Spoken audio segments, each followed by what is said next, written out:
Bueno, segundo bloque aquí en Hoy Nos Toca. Vamos a hablar un poquitito de las nuevas cepas, en especial de la Delta, que ya está familiarizada entre nosotros en cuanto a la preocupación, en cuanto a parte de la información. Estamos en comunicación con el doctor Jorge Hepner.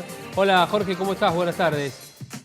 ¿Cómo estás, Javier? ¿Qué tal? ¿Cómo andan? Bien, ¿vos bien? Bien, muy bien. ¿Con frío? Estoy en la facultad con una estufa al lado, así que no tengo frío. Sí, te veíamos con las manos así, viste que cuando hace así uno de nervio o de frío. De vuelta, pero bueno. Bueno, vamos a tratar de hacerlo rápido. Jorge, a ver, vamos a empezar por el principio. ¿Cuántas cepas hay hasta ahora? ¿Y cuáles son? Hay muchísimas variantes. Las importantes son 4, que son las variantes definidas como variantes de preocupación. Sí. Una variante de preocupación se define cuando cumple una o varias de estas 3 características. Primero, que sea más transmisible. Segundo, que sea más grave. Tercero, que evada la respuesta inmune. Las 2 variantes de preocupación que tenemos ya circulando en la Argentina es la variante de Manaos, por una parte, y la variante británica. Sí. Las 2 que no tenemos circulando en la Argentina, aunque ingresaron en su momento, a partir de gente que volvió, es la variante sudafricana y esta variante Delta, que es la que está preocupando ahora en todo el mundo y preocupa mucho. ¿La Delta de dónde viene? La Delta surgió en la India. Ah, la India, por y surgió en la India, es la vieja llamada India, y ahora está en casi 50 países. Es la variante que está progresando en Reino Unido. Vos fijate, Reino Unido bajó en 4 meses de 60.000 a 1.500 casos, sí, sin muertes, y en las últimas 2 semanas la variante Delta comenzó a crecer, básicamente entre personas no vacunadas, mucho en la escolaridad primaria y secundaria, y volvieron de 1.000 y pico, 2.000 casos a 10.000 casos diarios. Hubo un brote en Israel y también está creciendo en Estados Unidos. Por eso es mucho más transmisible, eso es lo que preocupa. No está del todo claro si se asocia a casos de mayor gravedad, pero sí tiene una característica que preocupa también, que evade parcialmente la respuesta inmune, parcialmente conferida por vacunas. Ajá. Y eso preocupa. Sí, claro. Eso preocupa porque obviamente llama a la contagiosidad, sobre todo. Yo contaba en el comienzo que el doctor Sergio Jaimovich, que es un médico en Israel, me contaba el sábado que una familia que había regresado a Israel, sin saberlo, tenían la variante Delta, tenían contagio de la Delta, no sé exactamente de dónde venían. Y bueno, al día siguiente o a los 2 días, uno de los hijos va al colegio y al otro día o a los 2 días le detectan que estaba contagiado de COVID. Cuando hacen el estudio tenía la variante Delta, 46 compañeritos se contagiaron en el mismo colegio. Ahí en Israel hace pocos días inclusive celebraban que los chicos se sacaban el tapaboca, ¿sí? Digo, así es la Delta, ¿no? La Delta es así. Vos fijate que está siendo la única variante que crece en Reino Unido, y en Estados Unidos hay una alerta en el sentido de que creen que con el tiempo va a ser la variante que va a ser preponderante. Claro. Igual, si yo tomo la valoración global, más allá de esto, Israel tiene muy pocos casos, Reino Unido prácticamente no tiene fallecidos y Estados Unidos está bien hoy por hoy con la pandemia. Es decir, no es que entra la variante Delta y es un desastre, pero preocupa mucho y hay motivos genuinos por los cuales preocupa. Y en la Argentina tiene que preocupar mucho también. Claro, a eso quería hacer referencia, porque nosotros tenemos una suerte, entre comillas, que podemos ir viendo lo que pasa del otro lado del mundo y tal vez adelantarnos. Mucho hasta el momento no nos sirvió, pero bueno, vamos viendo qué es lo que pasa y después inmediatamente sucede acá. Esto es así. Ahora, ¿qué podemos hacer? Porque han cerrado un poco más las fronteras, se bajaron la cantidad de vuelos con Europa. ¿Qué más se puede hacer? Se puede hacer algo que todavía no estamos haciendo en el control de fronteras, y pensar una estrategia de vacunación un poquito distinta. El control de fronteras que se aplica hoy por... Ahí se cortó, a ver. Jorge, ¿nos escuchás? Quedó... Hoy en Europa es que cuando hay una cuarentena obligatoria... Yo te escucho, ¿me están escuchando? Ahora sí, pues ahora se había cortado, se había entrecortado. Perdón. Cuando estabas explicando de las fronteras.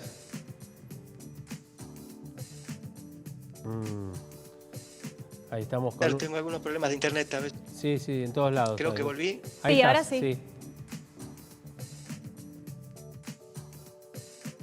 Una pena porque justamente queríamos saber eso. Es fundamental el cambio, ¿no? Y los controles en las fronteras. Tal cual. Tal cual. Creo que volvimos ahí. Ahí estamos. A ver, Jorge. No, lo que yo decía, que escuché recién lo que ustedes decían, el control es muy importante que haya una cuarentena. Fíjate que hoy salen los diarios que se establecen cerca de 200 juicios a personas que ingresaron del país y no hicieron la cuarentena obligatoria. No podemos dejar el arbitrio de cada uno. La cuarentena esta debe ser obligatoria y debe ser controlada como lo hacen tantos otros países, porque un resultado del antígeno o PCR negativa no descarta que estés portando la variante y que por lo tanto puedas contagiarla. Eso es una cosa. Un control más estricto de fronteras y particularmente de Ezeiza es muy importante. Y el otro asunto que hay que ir pensando, no para implementarlo ahora, pero pensando es que si la variante Delta ingresa y hay circulación con... Qué pena, a ver. Creo que hacía referencia a la en la Argentina. Sí. Hoy. Vamos a ver si lo podemos... Sí, tengo muy mala conectividad, les pido disculpas. Esperá, Jorge, vamos a hacer una cosa, a ver si te parece. Te llamamos por teléfono, ¿te parece? Mejor, mucho mejor. Vamos a llamarlo. Chicos, le damos tiempo para que lo llamen por teléfono al doctor, así no perdemos la conectividad de esta manera y podemos hablar, que es muy interesante. Claro, lo que pasa es que, a ver, mientras lo llamamos al doctor Hefner, ¿no? El control de fronteras. Hoy la titular de Migraciones dijo que se estaban haciendo los controles, que ellos habían detectado justamente esto, que la gente no estaba en sus domicilios, 287 personas. Pero claro, Migraciones termina ahí, en el control. Es más, el control que te hacen, el testeo, cuesta 2.500 pesos, creo, ¿no? Por persona, por testeo. Obviamente, es un testeo de antígenos. Sí, es el, que no es el más rápido, efectivo, digamos. Claro. No es el más efectivo, no es el más sincero, digamos. Si bien tiene una carga importante de efectividad, porque es en el momento y demás, ¿no? Pero por lo menos es algo.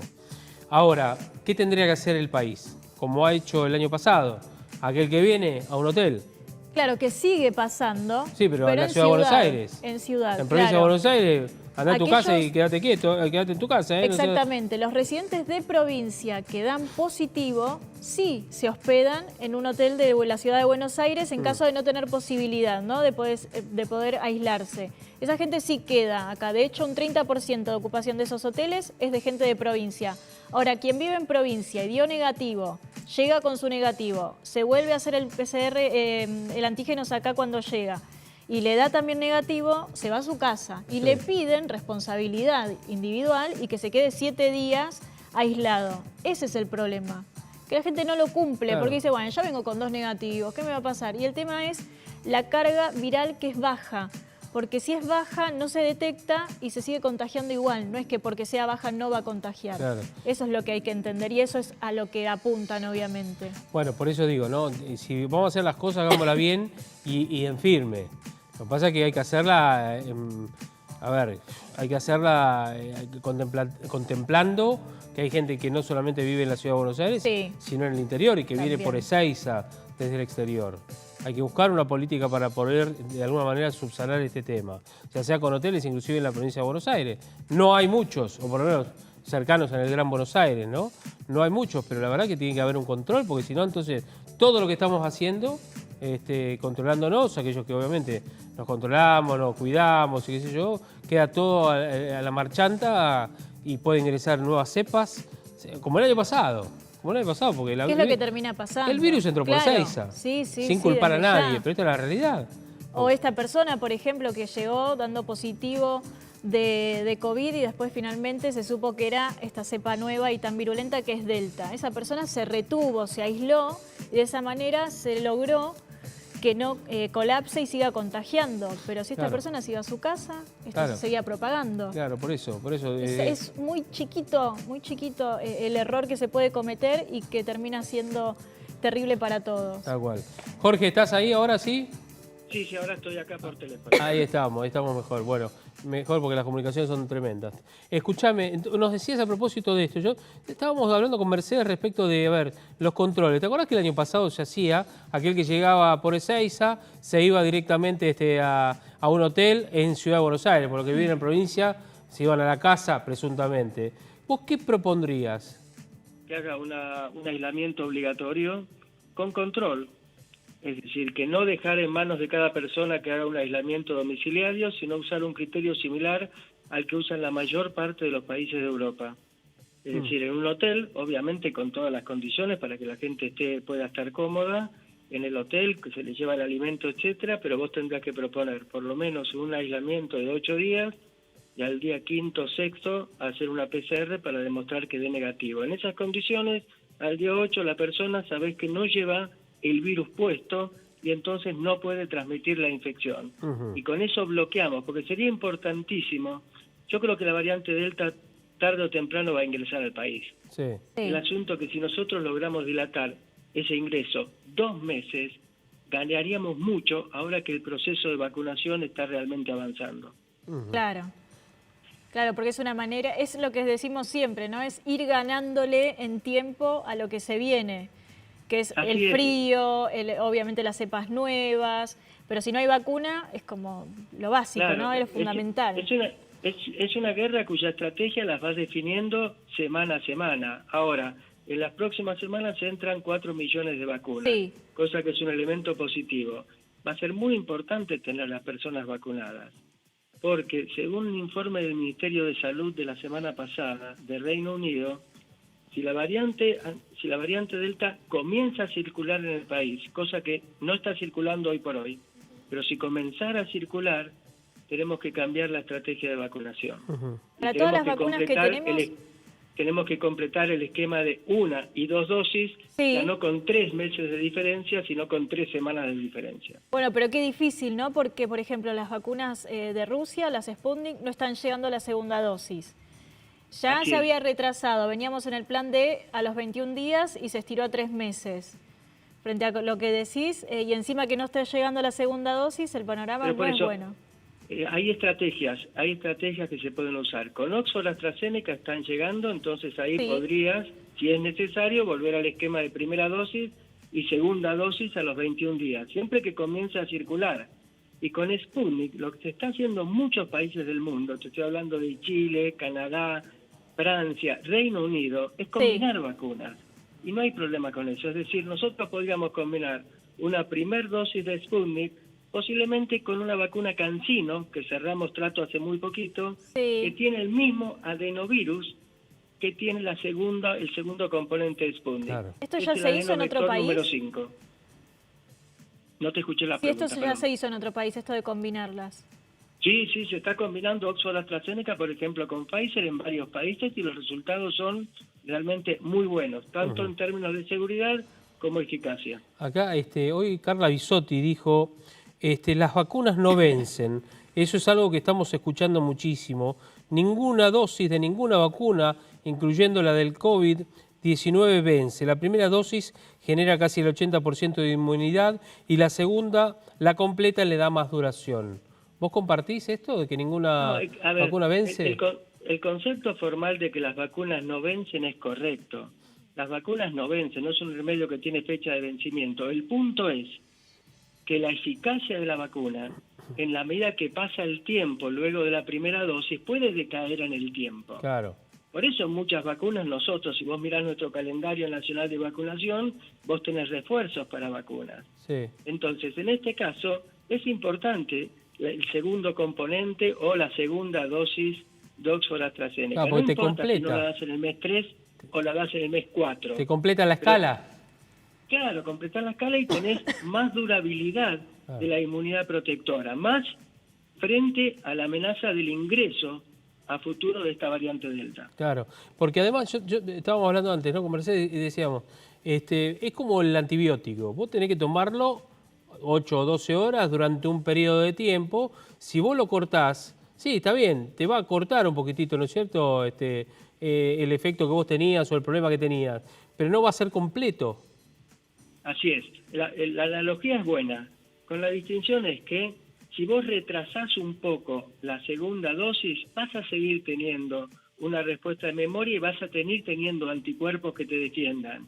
Pero progresivamente esos anticuerpos van a decaer en el tiempo. Entonces necesitamos el refuerzo, más cuando hay variantes más transmisibles. Entonces, el esquema que tenemos de dilatar es correcto, yo estoy absolutamente de acuerdo. En el caso de que veamos que la realidad cambia y comienza a circular la Delta, tenemos que hacer un ajuste de la estrategia y la podemos hacer.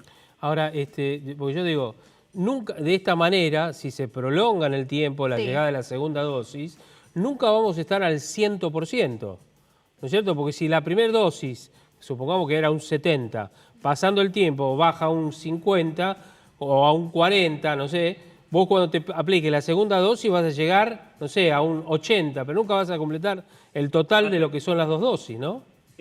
Digamos, los niveles de protección son muy altos, digamos. Hoy por hoy, si vos decís, yo me vacuno con una primera dosis, ¿de acuerdo? De Oxford, AstraZeneca o de Sputnik, y mido qué eficacia tenés en cuanto a estar protegido, vos estás 10 veces más protegido que una persona no vacunada. Es decir, que tenés bajísima chance de padecer una infección severa. Con el tiempo eso puede bajar. Cuando te das la segunda dosis, volvés al nivel original y lo mantenés por más tiempo. Ajá. Merced a esto que técnicamente hablamos de memoria inmunológica. Sí. Porque vos fíjate, incluso con variante Delta circulando, Estados Unidos, Reino Unido, Israel, etcétera, la verdad que les está yendo bien. Es decir, que las vacunas son un antes y después. Vamos a tener que amoldar un poquito el régimen de vacunación posiblemente. Goyan dijo en las últimas horas, yo voy a hacer el análisis político, vos no te pido que lo hagas vos. Dice, para septiembre vamos a tener en la provincia de Buenos Aires a todos los mayores de 18 años vacunados, ¿no? Sí. En septiembre son las elecciones, decíamos, son las PASO, ¿no? Que se trasladaron para ese. ¿Vos creés que hay un manejo político también de la vacuna en esto de apliquemos todas las primeras dosis posibles, después vemos y traemos la segunda dosis? Preocupémonos por la primera dosis. Yo te digo, digamos, no sé cuál es la especulación que puede tener cada uno de los políticos que está en el mundo político, pero yo creo realmente que hay una desesperación genuina por todos lados. Hablo tanto del gobierno como la oposición de vacunar a la mayor cantidad de gente y ahorrar vidas. Y las especulaciones que pueden existir, yo creo que van por segundo plano. Yo creo que, digamos, hay una preocupación genuina en función de esto. Habrá que ver si realmente nosotros tenemos que ir con una campaña que centre tanto la atención en un país con una alta población joven como el nuestro, tenemos promedio de edad de 30 años, en vacunar a gente de 25 años, 28 años, o antes de hacer eso, completar el esquema de vacunación con todas las personas mayores de 40 años, que son las que tienen mucha mayor chance de padecer infección severa. Está muy bien. ¿Cuál te diste vos, la Sputnik? Yo me di primera y segunda dosis de Sputnik. Sí, como personal de salud en los tiempos pautados. ¿Ningún efecto, no? ¿Colateral te trajo? No, a mí no, pero en el laboratorio nuestro a los chicos más jóvenes sí hicieron febrícula de 24 horas, algunos 37 y medio, otros 38 y medio, pero en 24 o 36 horas se dieron todos los efectos. Ah, bueno, eso que decís, porque hay muchos que dicen, no, la única que da febrícula o da dolor de cabeza es la AstraZeneca, que es la que me apliqué yo. Pero tomé paracetamol y durante un día me dio dolor, molestia, qué sé yo, pero después se me pasó. Pero la Sputnik también. Sí, todas las vacunas dan esto, Pfizer también, Moderna también.